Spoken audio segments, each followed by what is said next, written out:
الحمد لله رب العالمين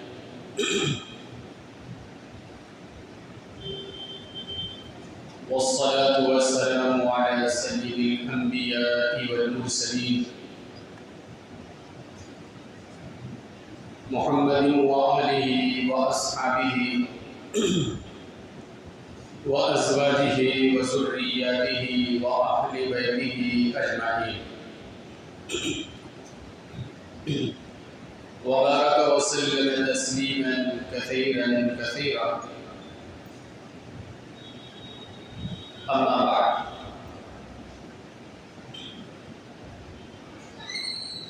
قال الله سبحانه وتعالى في كتابه العظيم: أعوذ بالله من الشيطان الرجيم، بسم الله الرحمن الرحيم.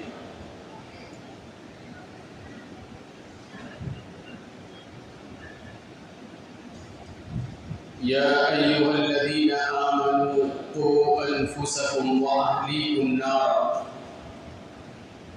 وقودها الناس والحجارة صدق الله العلي العظيم.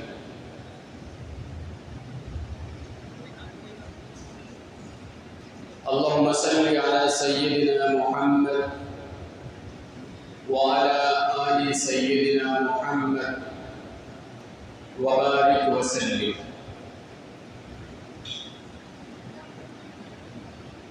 میرے محترم بزرگوں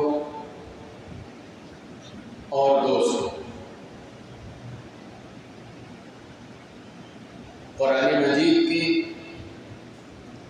اس آیت میں اللہ تعالیٰ کا یہ پاک ارشاد ہے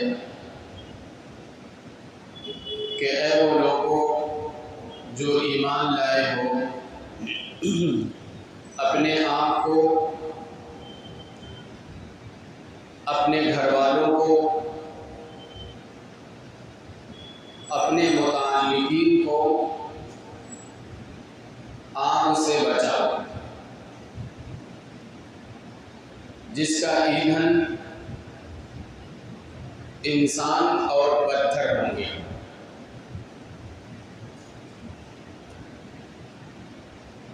یہ قرآن مجید کی آیت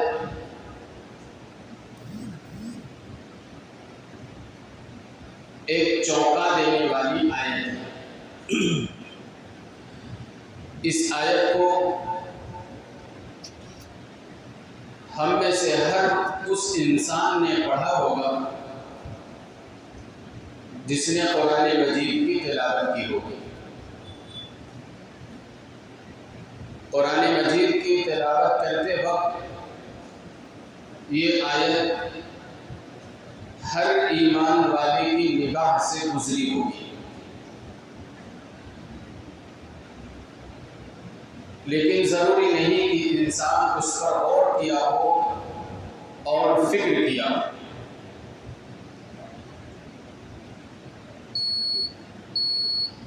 ہم جب راستے سے جاتے ہیں،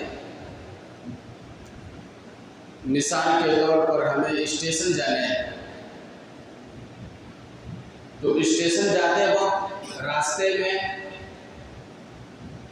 بہت ساری ہورڈنگ نظر آتی ہے، بہت سارے بینر نظر آتے ہیں، بہت سارے سائن بورڈ نظر آتے ہیں، لیکن ہم میں سے بہت کم ایسے انسان ہوتے ہیں کہ جن کی نگاہ اس سائن بورڈ پر پڑتی ہو، یا پڑھتی ہو تو انسان اس پر غور و فکر بھی کرتا ہو۔ یہ آیت ایسی آیت ہے قرآن مجید کی کہ اس آیت کو ہر ایمان والے کو چاہیے اس آیت کو زبانی یاد کرے، اس آیت کے ترجمے کو ہمیشہ اپنی نگاہوں کے سامنے رکھے، اس آیت کو ترجمہ کرا کے موٹے حروف سے مسجدوں میں رکھے، مدرسوں میں رکھے، خانقاہوں میں رکھے، اپنے گھروں میں رکھے، جس جگہ انسان اٹھتا ہو، بیٹھتا ہو، سوتا ہو، وہاں پر بھی قرآن مجید کی اس آیت کو موٹے حروف سے لکھوا کر اپنے پاس اپنے سامنے رکھنا چاہیے۔ جب بھی قرآن مجید کی کوئی آیت نازل ہوتی تھی، اللہ کے نبی خاتم النبیین سید الاولین والآخرین احمد مصطفیٰ محمد مصطفیٰ صلی اللہ علیہ وآلہ وسلم کے اوپر جب بھی قرآن مجید کی کوئی سورت یا آیت نازل ہوتی تو قرآن مجید کی اس سورت اور آیت کے مخاطب سب سے پہلے صحابہ کرام رضوان اللہ تعالی علیہم اجمعین ہوتے تھے۔ اس وقت جو مسلمان موجود ہوتے تھے، قرآن مجید کے سب سے پہلے مخاطب وہ حضرات ہوتے تھے، ورنہ قیامت کی صبح تک جتنے بھی مسلمان ہوں گے، جتنے بھی ایمان والے آئیں گے، وہ بھی قرآن مجید کی ہر آیت کے مخاطب ہوں گے، لیکن پہلے مخاطب قرآن مجید کے صحابہ اکرام رضوان اللہ تعالی علیہم اجمعین تھے۔ اس میں وہ صحابہ اکرام بھی تھے کہ جن صحابہ کے بارے میں اللہ کے نبی نے فرمایا کہ یہ جنتی ہیں، نام لے کر کے کہا۔ ایسے تمام صحابہ جن کا نام لے کر وضاحت کے ساتھ اللہ کے نبی صلی اللہ علیہ وسلم نے دنیا ہی میں جنت کی بشارت سنائی تھی، ان کو عشرہ مبشرہ کہا جاتا ہے۔ قرآن مجید کی اس آیت کے مخاطب وہ صحابہ کرام بھی تھے جنہوں نے بیعت رضوان میں اللہ کے نبی سرکاری دو عالم محمد رسول اللہ کے ہاتھ پر اپنا ہاتھ رکھ کر اللہ تعالیٰ کے راستے میں جان دینے کے لیے قسمیں کھائی تھی۔ لقد رضی اللہ عن المؤمنین اذ یبایعونک تحت الشجرۃ فعلم ما فی قلوبہم فانزل السکینۃ علیہم واثابہم فتحا قریبا۔ اور جنہوں نے بدر میں شرکت فرمائی تھی، جنہوں نے احد میں شرکت فرمائی تھی، ابو بکر بھی اس آیت کے مخاطب، عمر بھی، عثمان بھی، علی بھی، جتنے بھی صحابی تھے رضی اللہ عنہم ورضوا عنہ، جن سے اللہ راضی اور اللہ ان سے راضی، وہ تمام صحابی اس آیت کے مخاطب تھے۔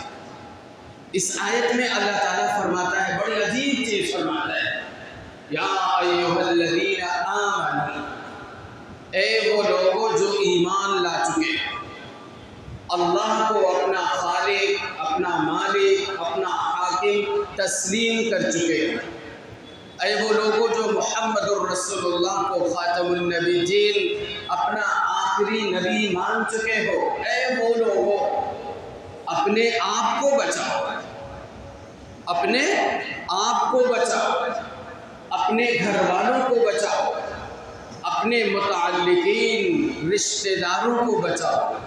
کس سے بچاؤ؟ آگ سے بچاؤ، آگ سے، ایسی آگ جس آگ کے ایندھن انسان ہوں گے اور پتھر ہوں گے، علیہا ملائکۃ غلاظ شدید، اس آگ کے اوپر بڑے ہی سخت مزاج اور تند مزاج کے فرشتے مامور ہوں گے، لا یعصون اللہ ما امرہم ویفعلون ما یؤمرون، ذرہ کے برابر وہ رتی کے برابر نافرمانی نہیں کرتے، اللہ نے ان فرشتوں کو جو حکم دیا ہے اسی پر وہ عمل کرتے ہیں۔ تو اس آیت کے سب سے پہلے مخاطب صحابہ کرام تھے۔ سوال پیدا ہوتا ہے کہ اللہ رب العزت نے صحابہ سے کیوں کہا کہ اپنے آپ کو آگ سے بچاؤ، صحابہ سے کیوں کہا کہ اپنے بیوی کو، بچوں کو، متعلقین کو، رشتہ داروں سے بچاؤ؟ جب قرآن نازل ہوتا تھا تو قرآن کے مخاطب صحابہ کرام ہوتے تھے، لیکن آپ پوری حدیث کی کتاب پڑھیے، پوری سیرت کی کتاب پڑھیے، تاریخ کی کتاب پوری پڑھ ڈالیے۔ سیرت کی کتابوں میں، تاریخ کی کتابوں میں اور حدیث نبوی کے ذخائر میں کوئی ایک واقعہ بھی ایسا نہیں ملتا کہ صحابہ کرام آگ میں کودنے کے لیے تیار تھے، معاذ اللہ ثم معاذ اللہ۔ یا صحابہ کرام کے چھوٹے چھوٹے بچے، چھوٹی چھوٹی بچیاں آگ میں چھلانگ لینے کے لیے تیار تھے، یا اس وقت کے مسلمان کے بچے آگ میں کودنے کے لیے ریڈی تھے اور مسلمان غفلت کی نیند سو رہا تھا، تو اللہ نے قرآن کی آیت نازل فرما کر مسلمانوں کو بیدار اور چوکنا کر دیا۔ ایک بھی واقعہ سیرت کی کتابوں میں ایسا نہیں ملتا، حدیث کے ذخائر میں ایک بھی واقعہ ایسا نہیں ملتا۔ پھر اللہ تعالیٰ نے یہ کیوں کہا؟ اے وہ لوگوں جو ایمان لائے ہو، اپنے آپ کو، اپنے متعلقین کو، رشتہ داروں کو آگ سے بچاؤ، آگ سے۔ وہ آگ اتنی خطرناک ہوگی، اس آگ کے ایندھن انسان اور پتھر ہوں گے، اس آگ کے اوپر جو شخص وہ مسلط ہوگا وہ فرشتے بڑے سخت مزاج کے ہوں گے۔ ظاہر سی بات ہے کہ وہ آگ جہنم کی آگ ہے۔ اس آیت کا صرف ایک مطلب ہے، علماء اور محدثین نے اس آیت کی تفسیر کرتے ہوئے کہا کہ اس آیت کا ایک مطلب صرف ہے، اے ایمان والو، اپنے آپ کو، بچوں کو، بچیوں کو، گھر والوں کو جہنم کے راستے پر جانے سے بچاؤ۔ ایسے راستے پر جانے سے بچاؤ کہ جو راستہ تم کو، تمہارے بچوں، تمہاری بچیوں کو، گھر کے افراد کو جہنم کی آگ تک لے جانے والا، اس راستے سے بھی بچنا ہے جو راستہ انسان کو جہنم کی کھائی تک پہنچاتا۔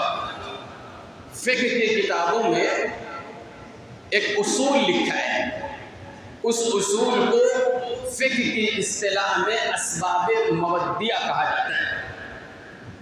مطلب اس کا یہ ہوتا ہے کہ کوئی انسان اگر بیمار ہو گیا، اس کو بخار ہے، پیٹ میں اس کے درد ہے، اب وہ مریض ڈاکٹر کے پاس جاتا ہے، ڈاکٹر نے اس مریض کو ایسی دوا دی، ایسا انجیکشن لگایا مریض کو، اس ڈاکٹر کو معلوم ہے کہ اس دوا دینے کے نتیجے میں، انجیکشن لینے کے نتیجے میں مریض کی موت ہو سکتی ہے، چاہے دوا کھانے پر اسی وقت موت ہو یا بعد میں موت ہو، لیکن موت یقینی ہو، تو دنیا کا قانون کہتا ہے کہ وہ ڈاکٹر نہیں، وہ ڈاکٹر قاتل ہے، قاتل۔ اور ڈاکٹروں کی پوری جماعت بھی کہے گی، حکیموں کی پوری جماعت کہے گی کہ وہ ڈاکٹر نہیں، قاتل ہے، مجرم ہے، تو اس نے ایسا راستہ اختیار کیا ہے جو مریض کی موت کا سبب بنا ہے۔ تو ہمیں ایسے راستے سے بھی بچنا ہے اور ایسے راستے سے اپنے بچوں کو بھی بچانا ہے جو راستہ انسان کو جہنم میں لے جانے کا سبب اور ذریعہ بنتا۔ موجودہ نظام تعلیم جو اس وقت رائج ہے پوری دنیا کے اندر، وہ موجودہ نظام تعلیم اتنا خطرناک ہے نا، اگر آپ نے آنکھ بند کر کے اور اسکول، کالج، یونیورسٹیوں، پرائمری اسکولوں کے رحم و کرم پر اپنے بچوں اور بچیوں کو اسکول کے حوالے کر دیا، آپ نے ایسا راستہ اختیار کیا، ایسا سبب اختیار کیا جو سبب آپ کے بچوں کو جہنم میں لے جانے کا ذریعہ بنے۔ اس لیے کہ موجودہ زمانے میں جو نصاب تعلیم اس وقت رائج ہے اسکولوں، کالجوں، یونیورسٹیوں میں، سلیبس جو ہے بہت خطرناک ہے، سیکولر بھی نہیں۔ اب لادینی نظام تعلیم مسلمان بچوں اور بچیوں کے اوپر مسلط کیا جاتا ہے۔ تقریباً آج سے 100، 200، 300 سال پہلے جب اس ملک بھارت میں انگریزوں کی حکومت تھی، تو انگریزوں کے زمانے میں جو انگریزوں کے اسکول اور کالج ہوتے تھے، ان کی سرپرستی میں چلنے والے، ان کے سلیبس میں جو پاٹھ پڑھائے جاتے تھے، کتابیں پڑھائی جاتی تھی، اسباق بچوں کو یاد کرائے جاتے تھے، چاہے وہ کوئی بھی زبان ہو، تو ان کی کتابوں میں سلیبس میں بھیڑیے کے قصے ہوتے تھے، سلیبس میں کتے کے قصے ہوتے تھے، کوے کے ہوتے، لومڑی کے ہوتے تھے، شیر کے ہوتے تھے۔ اب مسلمان بچہ یا ایمان والا بچہ جب اسکول میں میتھ پڑھنے، انگلش سیکھنے، سائنس سیکھنے، جغرافی سیکھنے یا کوئی بھی سبجیکٹ سیکھنے کے لیے جاتا تھا اور بچے اس سلیبس کو پڑھتے تھے نا، تو ان کے دل، دماغ اور عقیدے پر کچھ بھی اثر نہیں پڑتا تھا۔ لیکن اب صورتحال بالکل مختلف ہے۔ اب سلیبس کے اندر چاند کے قصے پڑھائے جاتے ہیں، سورج کے قصے پڑھائے جاتے ہیں، دیویوں اور دیوتاؤں کے قصے پڑھائے جاتے ہیں۔ اس قصے کو پڑھنے کے بعد معصوم بچوں کو دل اور دماغ پر ناخداؤں کے تصرف کا تقدس بیٹھ جاتا ہے۔ اسی لیے علماء کہتے ہیں اس وقت حد سے زیادہ ضروری ہے کہ مسلمان مسجد بنانے سے پہلے، اپنی کالونیاں بنانے سے پہلے، اپنے مکان آباد کرنے اور بسانے سے پہلے، جہاں بھی مسلمان آباد ہوں، سب سے پہلا کام یہ کرے کہ مسلمان اپنے بچوں کے لیے دینی تعلیم کا انتظام کرے۔ دنیا کی ہر قوم کہہ سکتی ہے، کوئی بھی قوم، دنیا کی کوئی بھی قوم کہہ سکتی ہے کہ مجھے تعلیم سے کوئی مطلب نہیں، مجھے پڑھنے پڑھانے سے کوئی غرض نہیں۔ دنیا میں مسلمان ایسی قوم ہے جو کہہ ہی نہیں سکتی قیامت کی صبح تک کہ مجھے پڑھنے اور پڑھانے سے کوئی مطلب نہیں، میں پڑھنے اور پڑھانے سے بے نیاز ہوں۔ قرآن مجید اتنی مقدس کتاب 550 سال کے بعد اللہ رب العزت محمد الرسول اللہ کے اوپر جب نازل فرماتا ہے قرآن مجید، تو اس قرآن مجید میں مسلمانوں کو پہلا حکم نہیں ملتا اقیم الصلاۃ، نماز پڑھو۔ اس قرآن مجید کی ابتدا نہیں ہوتی آتوا الزکاۃ، زکوٰۃ کی ادائیگی کرو۔ اس قرآن مجید کی ابتدا نہیں ہوتی ہے روزہ رکھو، حج کرو۔ اس قرآن مجید کی ابتدا یہاں تک بھی نہیں ہوتی ہے اتقوا اللہ، اللہ سے ڈرو۔ اس قرآن مجید کی ابتدا کس سے ہوتی ہے؟ محمد الرسول اللہ کے اوپر قرآن نازل ہوتا ہے اور اللہ رب العزت فرماتا ہے اقرأ بسم ربک الذی خلق، پڑھو اپنے رب کے نام کے ساتھ۔ کیوں؟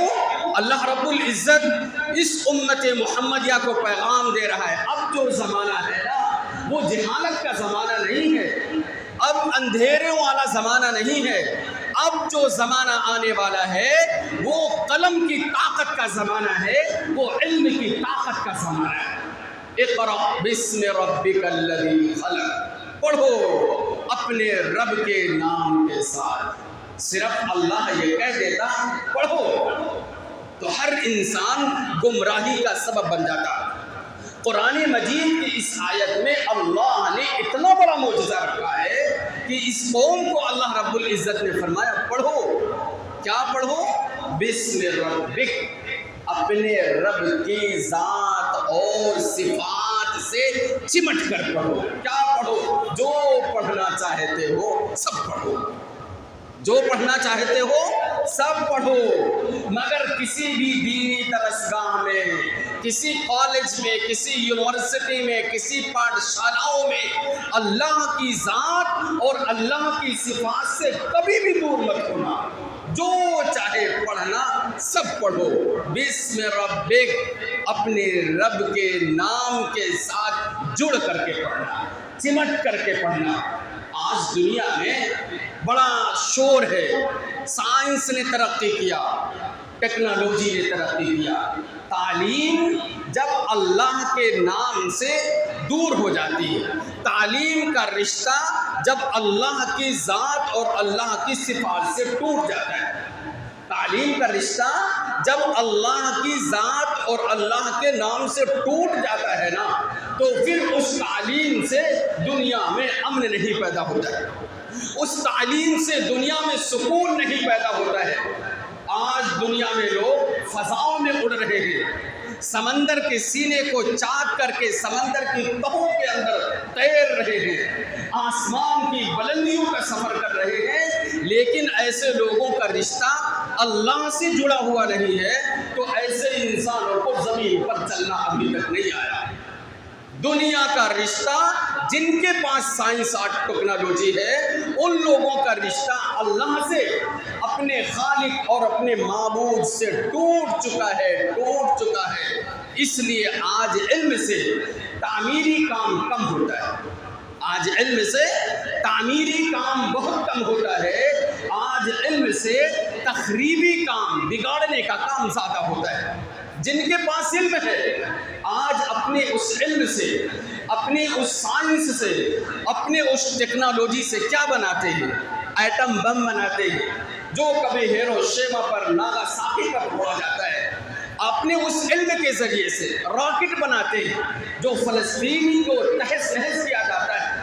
اپنے اس علم کے ذریعے سے پستول بناتے ہیں، بارود بناتے ہیں، بم بناتے ہیں۔ جب بھی کسی انسان کے پاس علم ہوگا لیکن اس علم کا رشتہ اللہ سے نہیں ہوگا، تو اس علم کا نتیجہ دنیا میں سوائے تباہی اور بربادی کے کچھ بھی نہیں ہوگا۔ یہ قرآن مجید کا اعجاز فرمایا اللہ تعالیٰ نے، اقرأ بسم ربک، پڑھنا جو کچھ چاہو سب پڑھو، وما ارسلنا من رسول الا بلسان قومہ۔ اللہ تعالیٰ جب بھی کسی نبی کو بھیجتا تھا، اس علاقے کی جو زبان ہوتی، نبی کے اس علاقے کی زبان سکھا کر کے اللہ تعالیٰ بھیجتا۔ آج تو نبوت کا سلسلہ بند، ہمارے آقا آخری نبی، لیکن اگر آج بھی نبی ہوتے، قیامت کی صبح تک کوئی نبی نہیں آئے گا۔ کوئی بھی انسان نبوت کا دعویٰ کرے، چاہے وہ شکیل بن حنیف کی شکل میں اور چاہے کسی بھی شکل میں، وہ جھوٹا، مکار، ظالم، پاپی، مرتد، جہنمی، رسول اور اللہ کا باغی انسان ہے۔ لیکن میں سمجھا رہا ہوں، اگر اس وقت نبوت کا سلسلہ ہوتا، مہاراشٹر میں کوئی نبی آتا تو اس کی زبان ہندی نہ ہوتی، اس کی زبان اردو نہ ہوتی، اس کی زبان انگریزی نہ ہوتی، اس کی زبان مراٹھی ہوتی۔ وما ارسلنا من رسول الا بلسان قومہ، جس نبی کو جس علاقے میں اللہ تعالیٰ بھیجتا، اس نبی کو اس کی زبان میں بھیجتا۔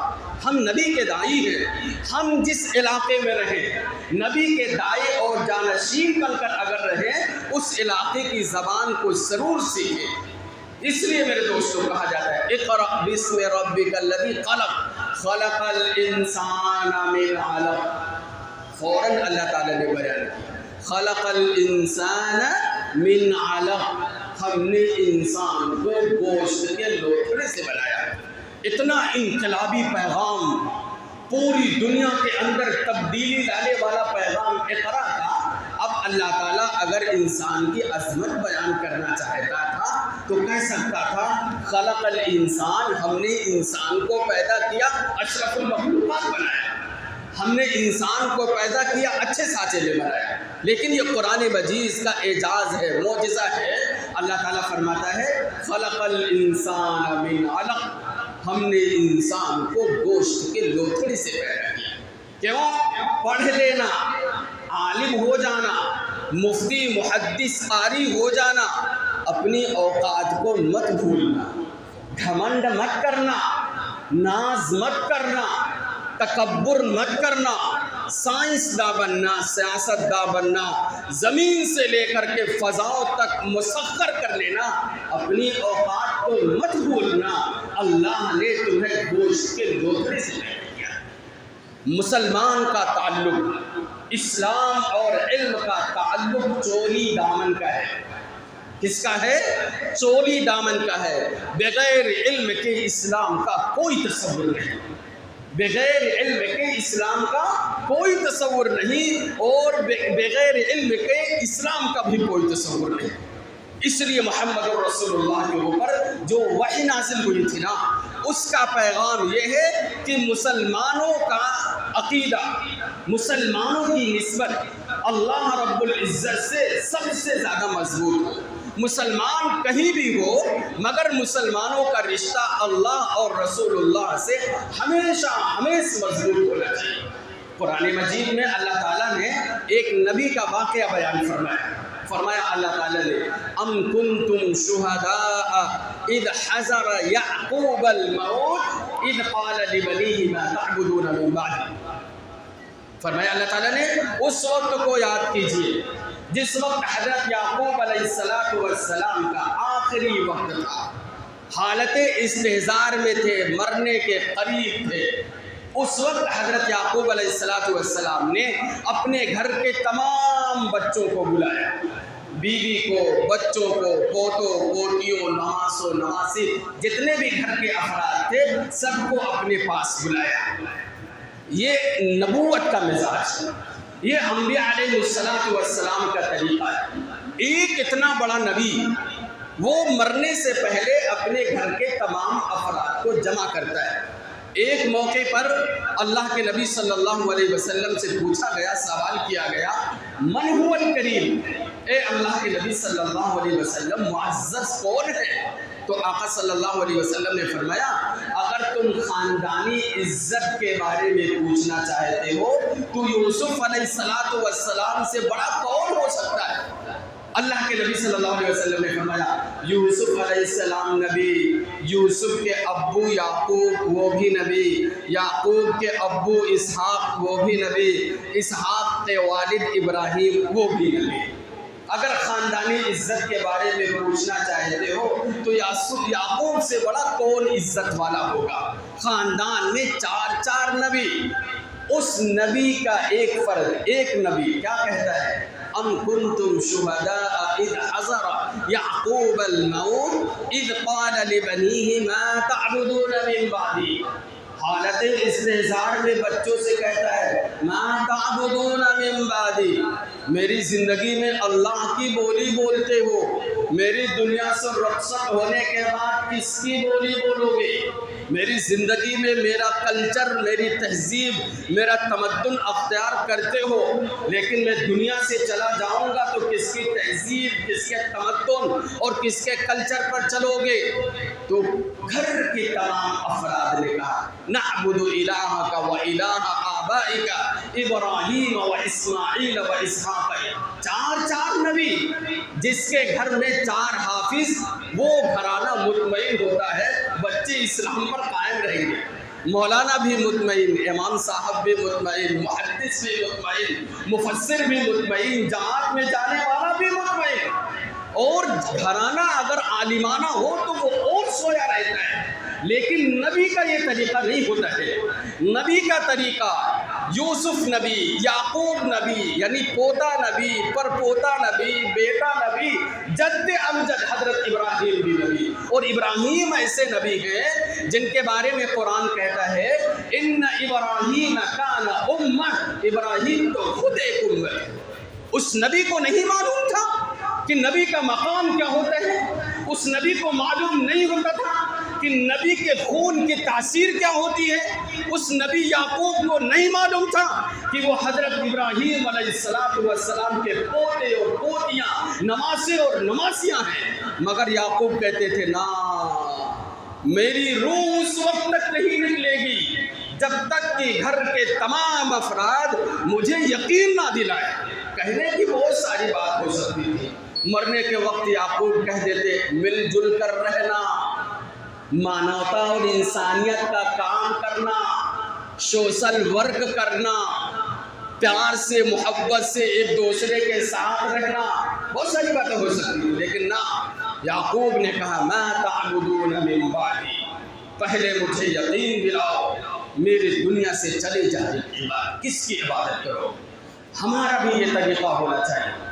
گھر کے تمام افراد کو اکٹھا کریں اور اکٹھا کرنے کے بعد بچوں سے کہیں ما تعبدون من بعدی، میری زندگی میں ایک اللہ کی عبادت کر رہے ہو میرے بیٹوں، مجھے یقین دلاؤ میں دنیا سے چلا جاؤں گا تو کس کی عبادت کرو. جب تک بچوں کی طرف سے اطمینان نہ ہو جائے، فرد کو، باپ کو، ماں کو کبھی چین نہیں آنا چاہیے.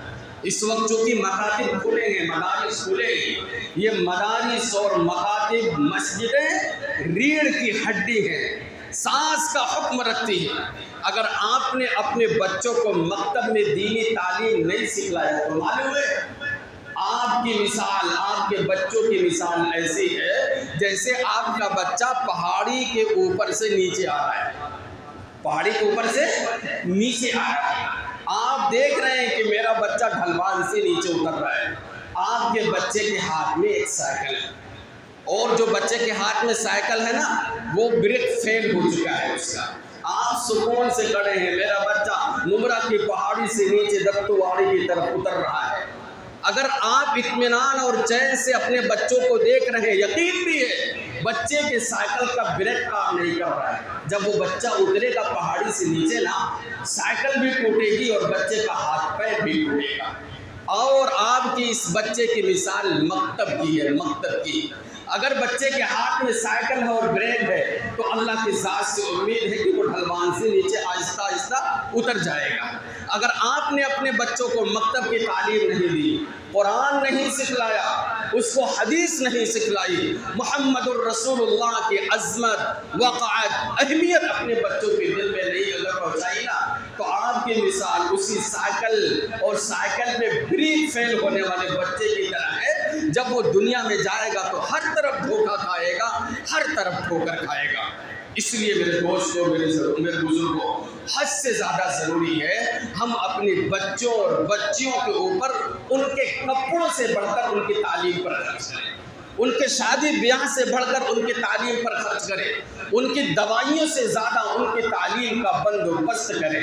مسلمان کسی برادری کا نام نہیں، مسلمان کسی ذات کا نام نہیں، مسلمان کسی تہذیب، کسی کلچر کا نام نہیں۔ کسی عیسائی کے گھر میں کوئی بچہ پیدا ہو گیا وہ عیسائی کہلاتا ہے، کسی یہودی کے گھر میں کوئی بچہ پیدا ہوا یہ یہودی کہلاتا ہے، کسی برہمن کے گھر میں کوئی بچہ پیدا ہوتا ہے وہ برہمن کہلاتا ہے۔ کسی مسلمان کے گھر میں بچہ پیدا ہو جائے ضروری نہیں کہ وہ مسلمان، اس کے لیے ضروری ہے کان میں اذان دی جائے، ایک میں اقامت دی جائے، محمد الرسول اللہ کی عظمت دل اور دماغ میں بیٹھائی جائے۔